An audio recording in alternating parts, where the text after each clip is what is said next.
CA inter advance accounting का सबसे dangerous और सबसे scoring topic consolidation financial statements. अगर आप इस वीडियो को फुल वॉच करोगे तो मैं गारंटी देता हूँ सीएफएस में आपके 15 से 20 मार्क्स लॉक हो सकते हैं। मई 26 एंड सितंबर 26 अटेम्प्ट वालों के लिए ये वीडियो एक one shot plus revision plus exam strategy सब कुछ है। So let's begin CFS with Vishal CA mastery. तो स्टार्ट करते हैं आज का session C inter advance accounting का बहुत इंपॉर्टेंट और स्कोरिंग टॉपिक सीएफएस का प्रॉपर अंडरस्टैंडिंग आपको मिलेगा, कंसेप्चुअल अंडरस्टैंडिंग। तो सबसे पहले समझते हैं कि आज का सेशन का रोड मैप क्या होने वाला है, क्या आज हम क्लियर करने वाले हैं, क्या पढ़ने वाले हैं, क्या इंपॉर्टेंट नोट डाउन हम चीजें करने वाले हैं। 5 स्टेप सीएफएस का फ्रेमवर्क सबसे पहले हमें देखेंगे। पूरा का पूरा सीएफएस जो है ना वो इन 5 स्टेप्स में ही इन्वॉल्व है। पहला group structure, holding plus NCI क्या होता है।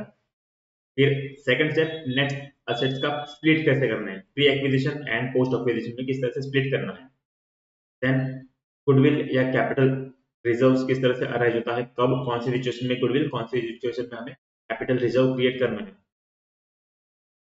और नॉन कंट्रोलिंग इंटरेस्ट का कौन सा बैलेंस पड़ेगा बैलेंस शीट के अंदर, वो हमें कौन सा बैलेंस शो करना है as a non controlling interest. And last final steps में हमारी कंसोलिडेटेड बैलेंस शीट प्लस कुछ एलिमिनेशंस के एडजस्टमेंट्स हमें देखने हैं। तो एडजस्टमेंट्स, बैलेंस शीट बनाना, वो भी सीएफएस, उसमें ये 4-5 स्टेप्स, पूरे 5 स्टेप्स जो है ना वो आपको अच्छे से आना चाहिए। और यही आज का हमारा सेशन का रोड मैप रहने वाला है।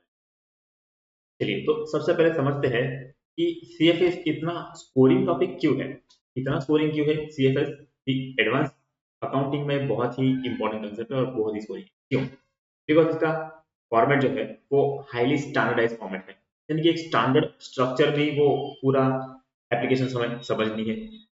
इसकी वजह से हम एग्जाम का जो अप्रोच है ना वो अच्छे से प्रेडिक्ट कर पाएंगे। एडजस्टमेंट जो है वो थोड़े से लिमिटेड है, लेकिन रिपीटेटिव बेसिस पे आपको एडजस्टमेंट्स देखने को मिलेंगे। Easy to secure full marks with clean working notes. बहुत ही आप क्लीन वर्किंग नोट्स रखना, और आप अगर जितना आपका वर्किंग नोट्स क्लीन रहेंगे about the working steps, about the ये पूरा बैलेंस शीट का प्रिपरेशन, सीएफएस का प्रिपरेशन, उसमें आपके मार्क्स शॉर्ट शॉर्ट मिल ही जाएंगे। जितना आप क्लियरिटी रखोगे वर्किंग नोट्स में, आपकी स्टेप मार्किंग के चांसेस जो है वो उतने ही बढ़ेंगे। It is the best ROI topic for CA inter advance accounting. बहुत ही ज्यादा अच्छा खासा रिटर्न दे सकता है आपको ये टॉपिक, गारंटेड दे सकता हूँ। 15 से 20 मार्क्स आपके शॉर्ट शॉर्ट मिल ही जाएंगे अगर आपने ये टॉपिक अच्छे से समझ लिया तो। चलिए तो सबसे पहले समझो सीएफएस होता क्या है। जब एक कंपनी दूसरी कंपनी को कंट्रोल करती है, मींस होल्डिंग कंपनी के पास सब्सिडी कंपनी के वोटिंग पावर का मोर देन 50% होता है, तब ग्रुप के अकाउंट्स बनते हैं, and that is called consolidated financial statements. Simple words में बोलूं तो holding plus subsidy equal two groups, और ग्रुप्स के लिए एक ही बैलेंस शीट, एक ही पीएनएल, और वही है हमारा सीएफएस। अब एग्जाम का माइंडसेट आपको क्लियर रखना है। एग्जाम में आपका जो स्ट्रक्चर है ना वहीं से आपको स्टार्ट करना है, कि जैसे स्ट्रक्चर है स्टेप बाय स्टेप अप्रोच आपको अटेंड करना है। Start with the structure, structure से स्टार्ट करना है। वर्किंग विद एक्विजिशन डेट, कोई भी कंपनी दूसरी कंपनी को एक्वायर करती है तो उसका एक्विजिशन डेट, यानी कि उस कंपनी ने दूसरी कंपनी को कब खरीदा, वो डेट बहुत ही मायने रखता है। और वही डेट से हमको स्टार्टिंग करना चाहिए, वर्किंग वहां से हमारी शुरू होनी चाहिए। और हाँ, आईसीआई का जो वर्किंग नोट स्टाइल है ना वो आपको अच्छे से आना चाहिए, वही आपको फॉलो करना चाहिए। That will give you the exact marks. बात करते हैं आईसीआई का पेपर पैटर्न। कैसे आईसीआई अपना पेपर पैटर्न्स क्या होता है, किस तरह से क्वेश्चन पूछे जाते हैं, क्या स्ट्रक्चर हमें फॉलो करना है। आईसीआई के पास सीएफएस क्वेश्चंस मोस्टली 3 पार्ट्स में आते हैं। पहला ग्रुप स्ट्रक्चर, जिसमें holding plus date acquisition, holding का कितना परसेंटेज है, किस दिन हमने एक्वायर की है कंपनी, उसका स्ट्रक्चर हमें सबसे पहले अंडरस्टैंड कर लेना चाहिए, स्ट्रक्चर नोट डाउन कर लेना चाहिए। Then pre acquisition and post acquisition का स्प्लिट करना चाहिए, कि प्रॉफिट्स किस तरह से स्प्लिट करने हैं, पुरानी कंपनी के कौन से प्रॉफिट है, और अब दोनों कंपनी मर्ज होने के बाद या कंपनी एक्वायर होने के बाद जितने प्रॉफिट कमाए उसका परसेंटेज कितना है।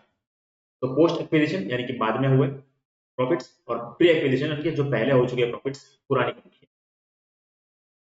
कुछ एडजस्टमेंट जैसे कि गुडविल, कैपिटल रिजर्व कैलकुलेट करना, एनसीआई का कैलकुलेशंस, इंट्रा ग्रुप के ट्रांजैक्शंस उनको एलिमिनेट करना, mutual eliminations, then unrealised profits को एलिमिनेट करना, फेयर वैल्यू का कुछ एडजस्टमेंट्स करना, ये सारे एडजस्टमेंट्स होने वाले हैं और ये एडजस्टमेंट्स हम अच्छे से कवर करेंगे आज।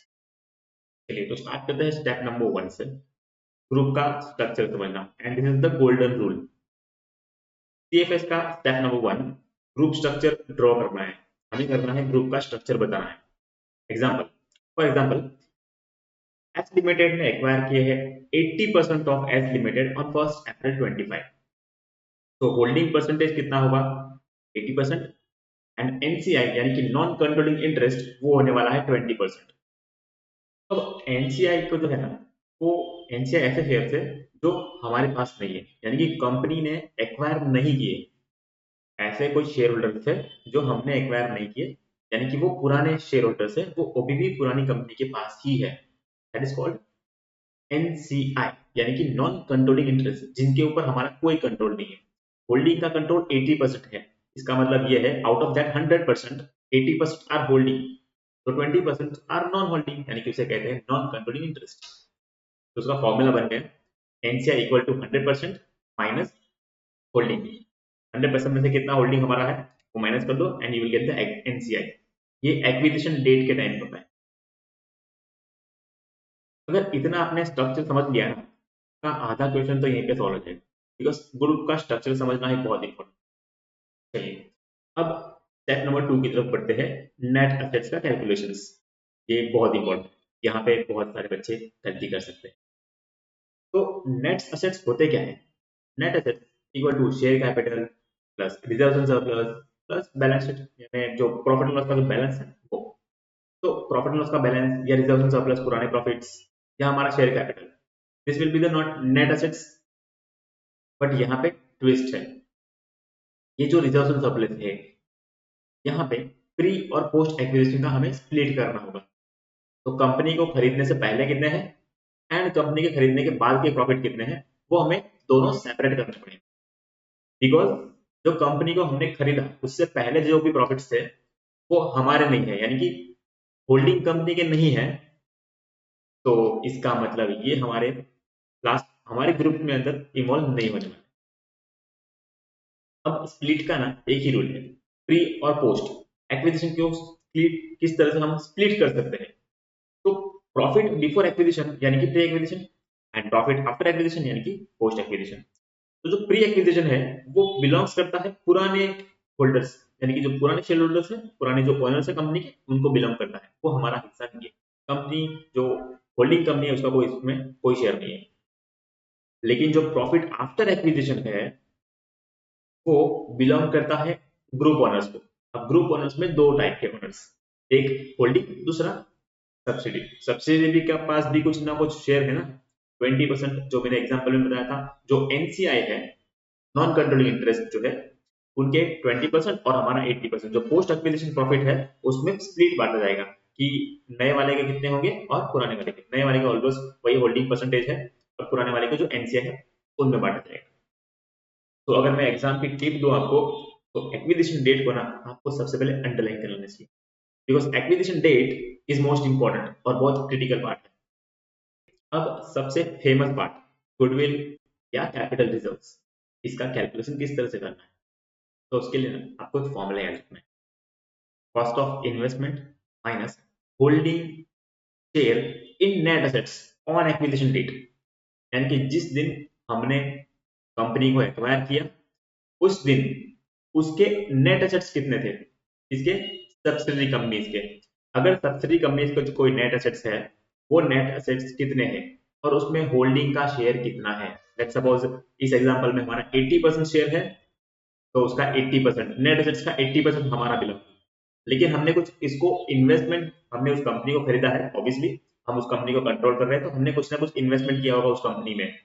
तो दैट मीन्स मैंने कुछ पैसा दिया होगा और सामने में उस कंपनी से मैं अपने नेट एसेट्स उनके ले रहा हूँ, बिकॉज उनकी कंपनी के net assets now will become the my companies net assets.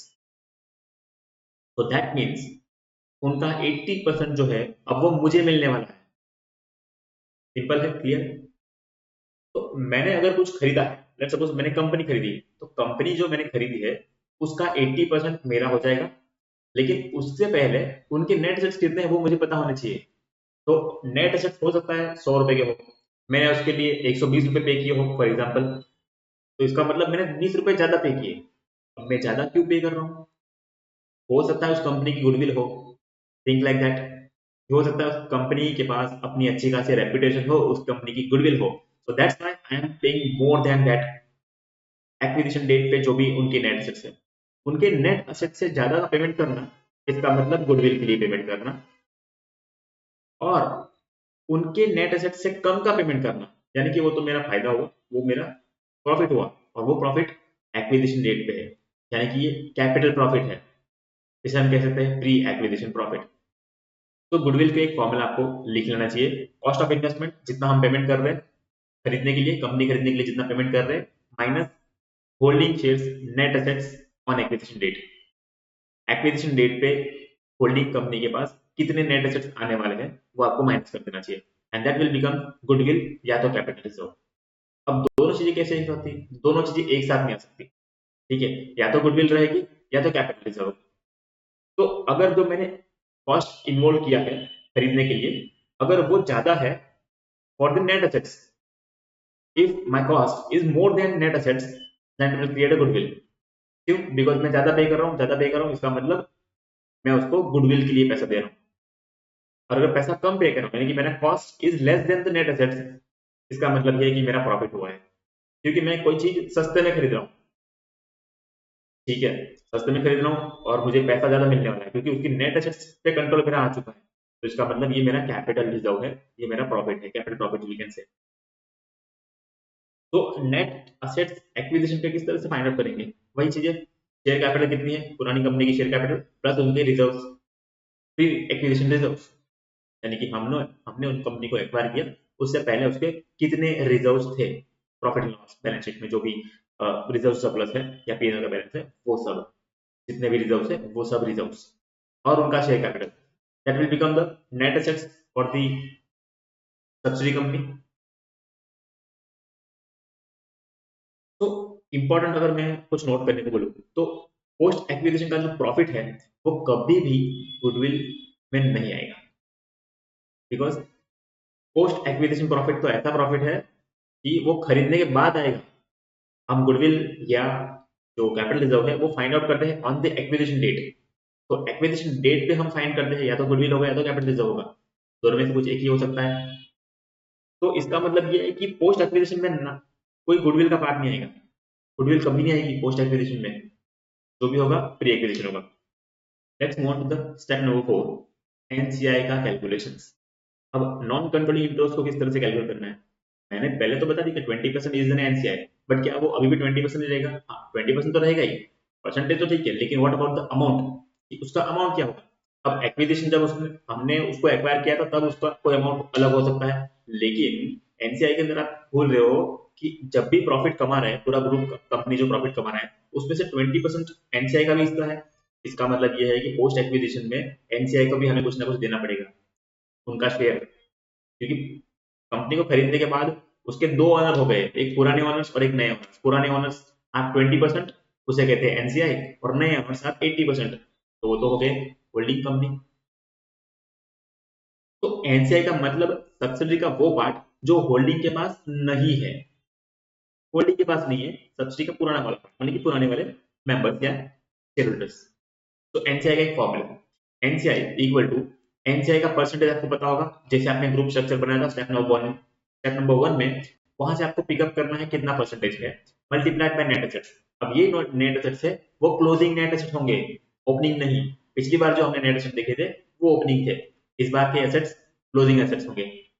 तो closing assets obviously it will include post acquisition profit also, क्योंकि नेट एसेट ओपनिंग के जो भी थे उसमें करंट ईयर का जो भी प्रॉफिट है वो ऐड होने वाला है, तो that will become the post acquisition profit. Add होने के बाद वो जो होगा that will be the net assets. अब उस नेट एसेट्स पे 20% अप्लाई कर देना है and you will get the NCI at the end. तो NCI at the end equal to NCI का शेयर कैपिटल। भाई शेयर कैपिटल हमने 80% एक्वायर किया है, लेकिन शेयर कैपिटल उनके 20% भी होंगे, तो उनका 20% का शेयर कैपिटल का हिस्सा plus reserve surplus plus profit and loss. अब ये जो प्रॉफिट एंड लॉस है उसमें पोस्ट एक्विजिशन का सिर्फ 20% ही आएगा। सिंपल है। तो ये जो क्वेश्चन है ना, ये क्वेश्चन आपको गारंटेड 4 से 6 मार्क्स का पार्ट हो सकता है। अब हो सकता है सीएफएस के अंदर भी मिला है, एनसीआई मिले, या अलग से 3-4 मार्क्स या 4-5 मार्क्स का आपको अलग से एनसीआई का छोटा सा क्वेश्चन आपको मिल जाए। एनसीआई कैलकुलेट करो या गुडविल कैलकुलेट करो, परचेज कंसेशन कैलकुलेट करो, ये आपको कुछ 4-5 मार्क्स में ऐसा आराम से मिल सकता है। चलिए अब बात करते हैं कुछ एडजस्टमेंट्स की, कि कौन कौन से एडजस्टमेंट्स है जो हमें सीएफएस में करने होंगे। सबसे पहला एडजस्टमेंट नंबर 1, इंट्रा ग्रुप का बैलेंसेस। इंट्रा ग्रुप यानी कि ग्रुप के अंदर जो एलिमिनेशन करना है हमें, जो हमारे इंटरनल एडजस्टमेंट बैलेंस है वो हमें एलिमिनेट करने होते हैं। तो देखते हैं कौन सा एडजस्टमेंट होंगे। ग्रुप के अंदर का कोई भी ट्रांजेक्शन का ग्रुप के लिए एक्सटर्नल नहीं होता है, क्योंकि वो इंटरनल है। अब ग्रुप के अंदर जैसे कि ग्रुप है, ग्रुप के अंदर सब्सिडरी और होल्डिंग दो ही लोग हैं। सब्सिडरी ने कुछ ट्रांजेक्शन किया होल्डिंग कंपनी के साथ, या होल्डिंग ने कोई ट्रांजेक्शन किया सब्सिडी के साथ। ठीक है, आप एक दूसरे के अंदर हम जो भी ट्रांजेक्शन कर रहे हैं, आपस में जो ट्रांजेक्शन कर रहे हैं, वो ट्रांजेक्शन को हमें करना है एलिमिनेट। बिकॉज एक ने सेल किया, दूसरे ने परचेस किया। अब पूरे ग्रुप की स्ट्रक्चर की बात करें तो एक का सेल, दूसरे का परचेज।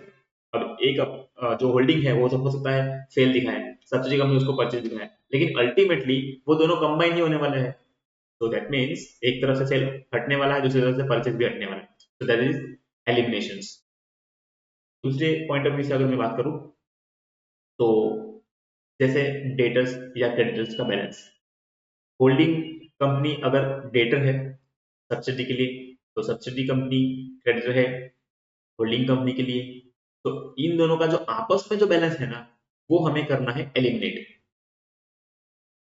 चलो for example, H limited debtor include 50,000 due from H limited. जैसे कि मुझे एच लिमिटेड के अंदर कुछ डेटर्स है, जो डेटर्स किसका है, अब वो डेटर का नाम है एस लिमिटेड, और एस लिमिटेड कौन है, हमारी सब्सिडी कंपनी है। तो सब्सिडी कंपनी से हमें लेने हैं 50,000 रुपए। तो सब्सिडी कंपनी के भी जो स्टैंड अलोन फाइनेंशियल स्टेटमेंट होंगे उसमें क्रेडिटर का बैलेंस दिखाई दे रहा होगा 50,000 given to give to creditor होंगे उसके एच लिमिटेड। दोनों आपस में जब मर्ज होने वाला है, सीएफएस क्या होगा, मर्ज होने वाला है। तो जब सीएफएस कंबाइन होगा, सीएफएस मर्ज हो जाएगा, तो यहाँ से डेटर्स के बैलेंस भी उठ जाएंगे एसेट से, और लायबिलिटीज में से क्रेडिटर के बैलेंस भी हमें हटा देने हैं, because they are mutual eliminations and is called mutual eliminations. क्योंकि दोनों आपस में ही ट्रांजेक्शन है, तो उसको हमें हटा देना चाहिए। तो एक तरफ से डेटर्स कैंसिल कर दो, दूसरी तरफ से क्रेडिटर्स भी कैंसिल कर दो। That's called mutual elimination. पहला एडजस्टमेंट ये है कि कुछ भी अगर म्यूचुअल ट्रांजेक्शन है तो उसे हमें एलिमिनेट करना है। बात करते हैं एडजस्टमेंट नंबर 2 की, अनरियलाइज्ड प्रॉफिट ऑन स्टॉक। यहाँ सबसे ज्यादा स्टूडेंट्स ना कंफ्यूज होते हैं, but I will make it easy.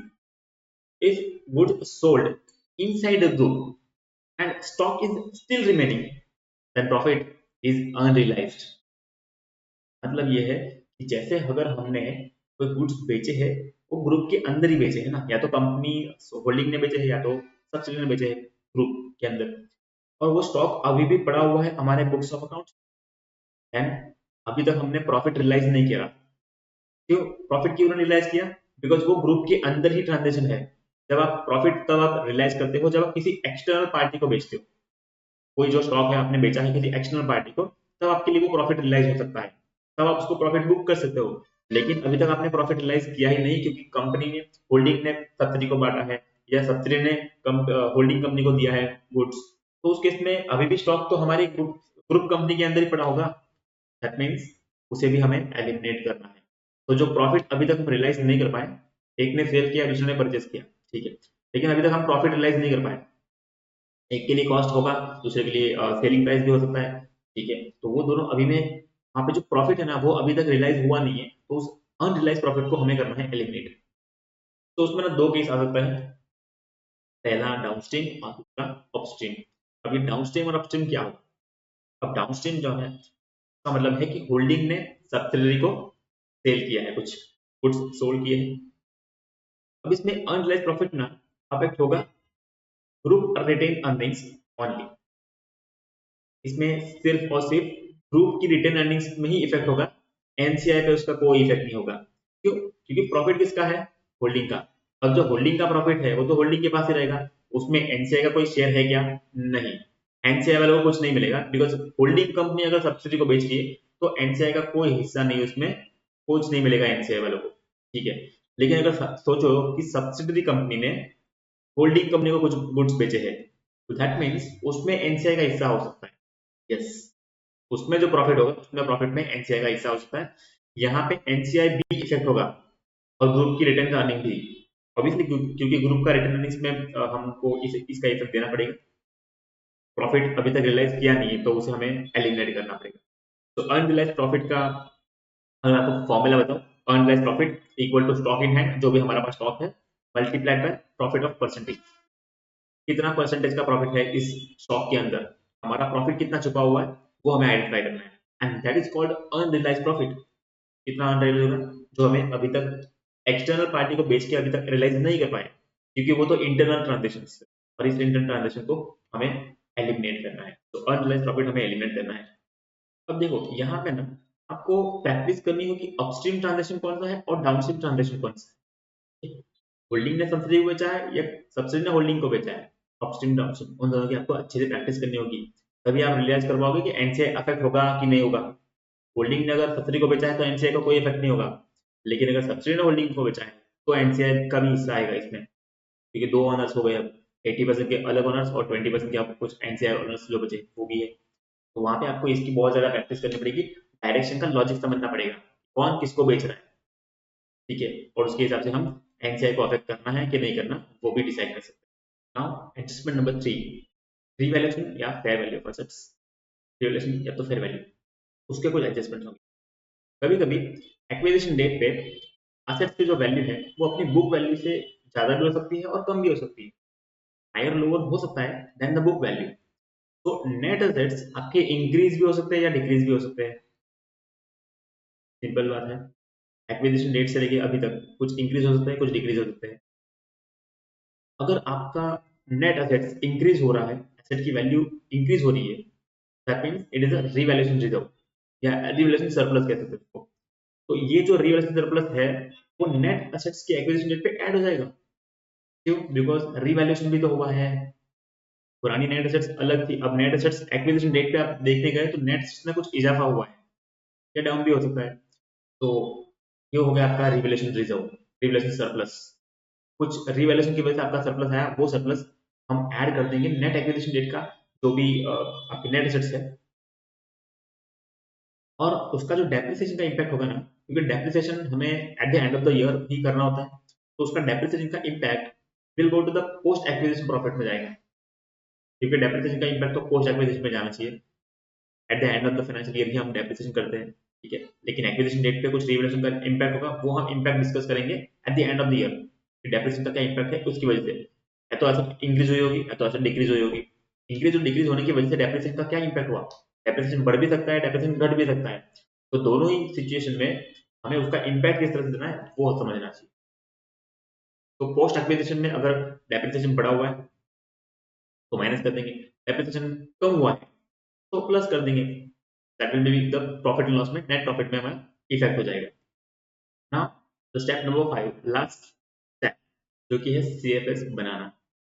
तो किस तरह से सीएफएस का फॉर्मेट होना चाहिए, this is the biggest scoring part, ये है सीएफएस का फॉर्मेट। फॉर्मेट क्या होगा सीएफएस का, ये चीजें कहाँ पे आपको मेंशन करनी है सीएफएस में।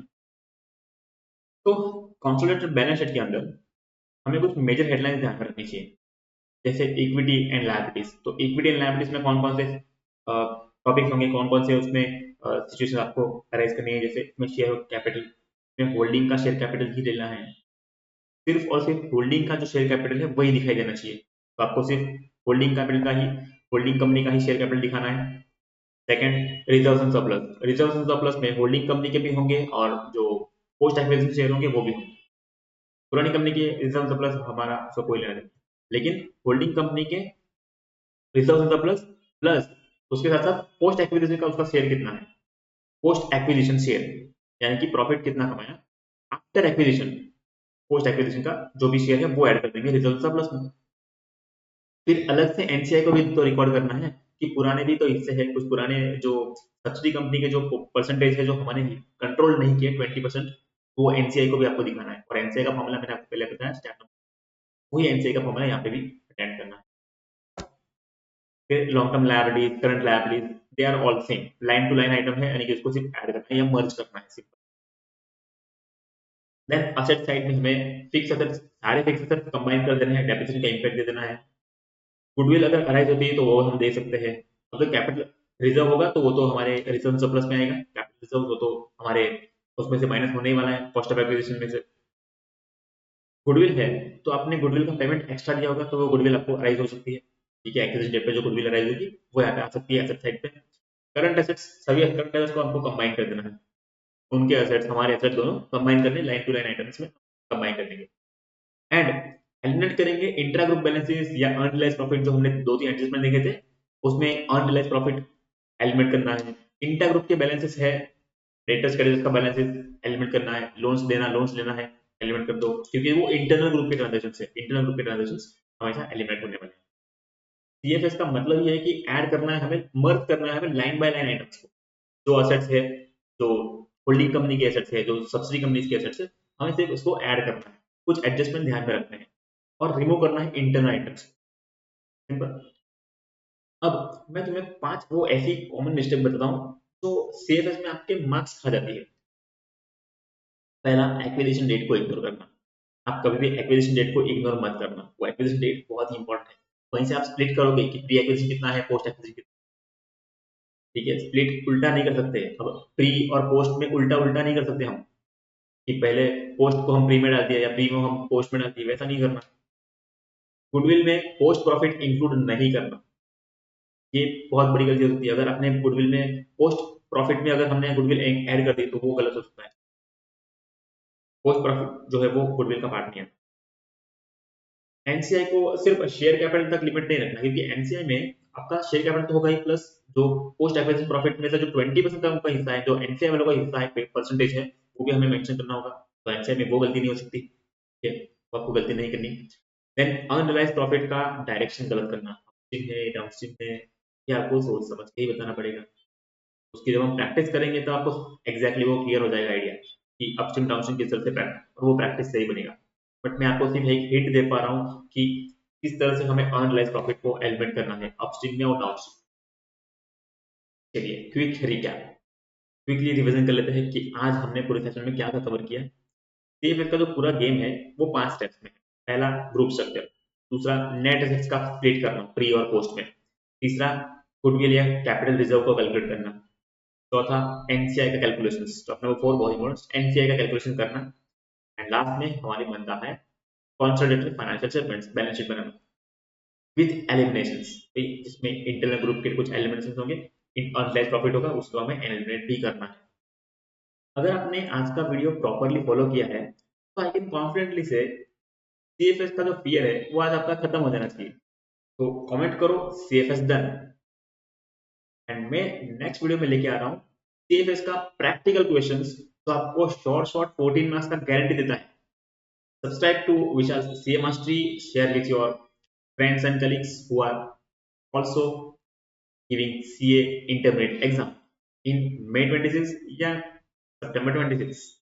चलिए मिलते हैं नेक्स्ट क्लास में, तब तक के लिए keep watching Vishal CA mastery. Thank you so much.